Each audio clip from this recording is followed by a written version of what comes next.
What is going on, guys? Jason Burke here, Styles Clash for Life, coming at you on YouTube. But today I've got some football focus. I just watched my Pittsburgh Steelers, who were 4-2, coming in taking on the 5-1 New England Patriots, and it was a mess. It was closer than expected, I've got to say. This was the first time that I ever came into a game really down on the Steelers, just because Landry Jones was going to be playing. A lot of guys are banged up. The defense is really shallow right now. Receivers are hurt. Ben was not playing. The Patriots are coming back on fire. They've got a vengeance right now. Tom Brady is trying to kill the league because of the suspension. Coming back strong. With that being said, the Steelers did fall today. 27-16 was the final score. I took a few brief notes. I wanted to talk about some key points in the game. This was the Patriots game to lose the entire time. They got up early. Pittsburgh settled for a couple of field goals. Actually settled in. Basically, the Patriots had the first turnover early on.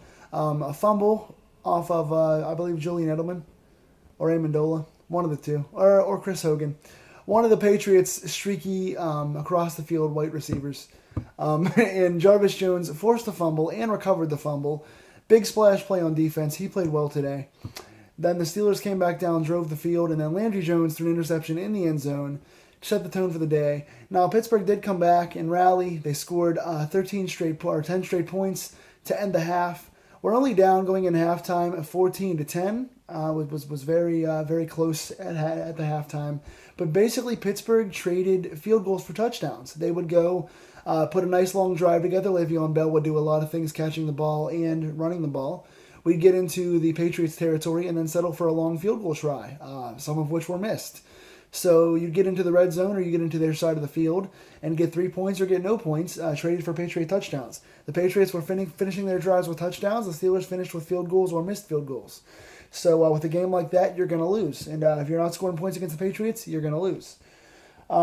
Patriots on offense looked really good. The Steelers D did hold them tight after 2 early touchdowns in the first half. They held them for a couple drives. But Tom Brady looked pretty good. 222, 2 touchdowns. No interceptions.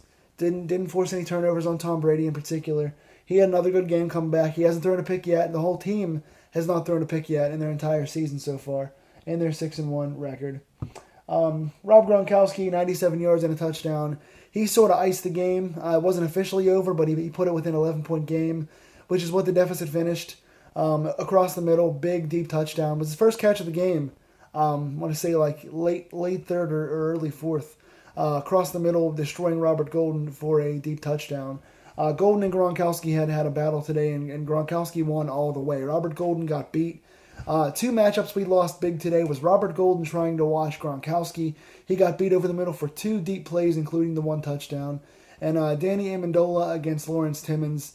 Amendola caught like 10 balls for 90 yards or something like that. He was catching constantly, just little 4-yard passes over the middle and just turning upfield and breaking tackles. Timmons did finish with 11 tackles. Most of it was in coverage because he was matched up against Amendola. So against Edelman, I'm sorry. 2 bad matchups that we lost big time. Also, the running streak against us continues. Jay Ajayi last week had 200 yards on us rushing. This week, LeGarrette Blount, I'm trying to read my words, 127 yards, 2 touchdowns. Breaking tackles constantly. He's a hard runner, but after following up with 200 yards last week, another 127 on the ground for LeGarrette Blount. And, so it was just not good on the ground. As far as the offensive side of the ball goes, Landry Jones, after the first interception, did settle down and start to find his groove. He found Kobe Hamilton for 2 big third down conversions in the third quarter. Hamilton looked pretty good in this game, despite being like 5th on the depth chart. We had a lot of receiver issues today. Jones finished 29-47 for 281, 1 touchdown, 1 pick. He did throw 1 really good touchdown in the back of the end zone to Darius Hayward-Bay. Did throw a second touchdown that was called back on a holding call. I'll get to those.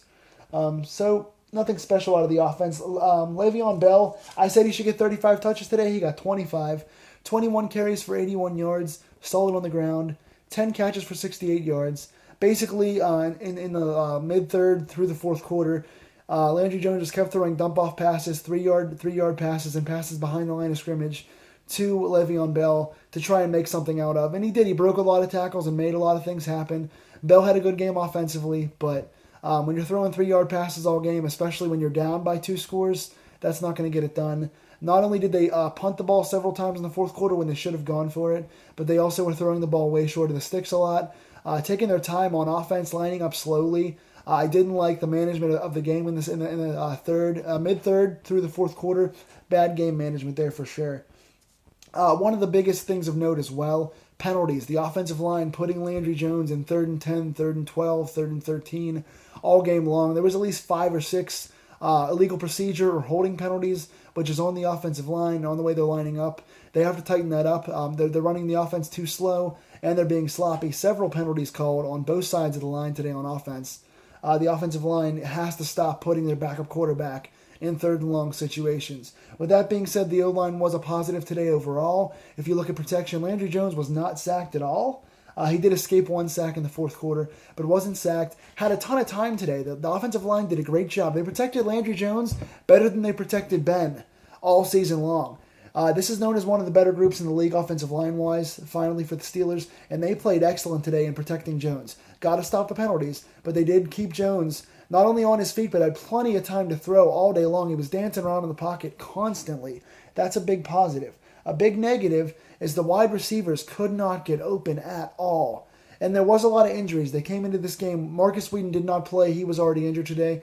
Sammy Coates came in and got injured again on the first series of the game. He was in and out throughout the game. He was banged up. He'd come back. He'd leave. He'd come back. Antonio Brown also got banged up and would leave and come back throughout the game.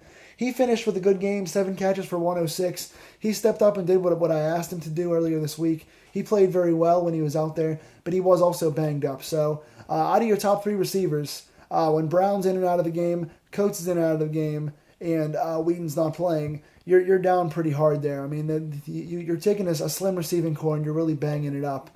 Kobe Hamilton probably was the best besides Brown out there today at receiver, but those guys couldn't get open at all today. For as much time as the line gave Landry Jones, there was nothing down the field at all. And I can see wanting to be conservative if you're Landry Jones, but he had sometimes 9-10 seconds in the pocket where he's just dancing around and winds up throwing a 5-yard dump to Xavier Grimble or to Le'Veon Bell. So your receivers have to get separation, have to get open more because the Patriots' coverage is not that good. They're not a very good covering team. Their cornerbacks and safeties are not a great unit. They're very, very average. They're not bad, but they're very average. You could have had guys getting open all game. Brown did when he was healthy. Once he got banged up, nobody was getting open all day long. So cheers to the Patriots' coverage today, but the Steelers' receivers need to help their quarterback out. So penalties and getting receivers open on offense.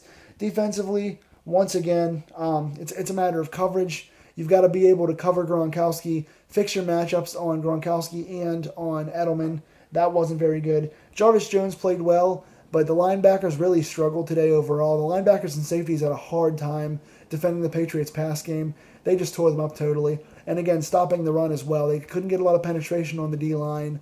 Cam Hayward being out, Shazier playing intermittently. So we're still banged up there, and we couldn't get a lot of pressure on Brady. So the combination of no pressure and bad matchups and coverage wasn't working for us. So we showed some heart. We did force 2 fumbles with 2 fumble recoveries, one on special teams and another early on offense. So we did get a few turnovers on defense. We did move the ball better on offense than I expected. Le'Veon Bell did control the offense and control the ball, which I liked. So there were some positives out of this game. If you can take positives out of it. Overall, we're still 4-3.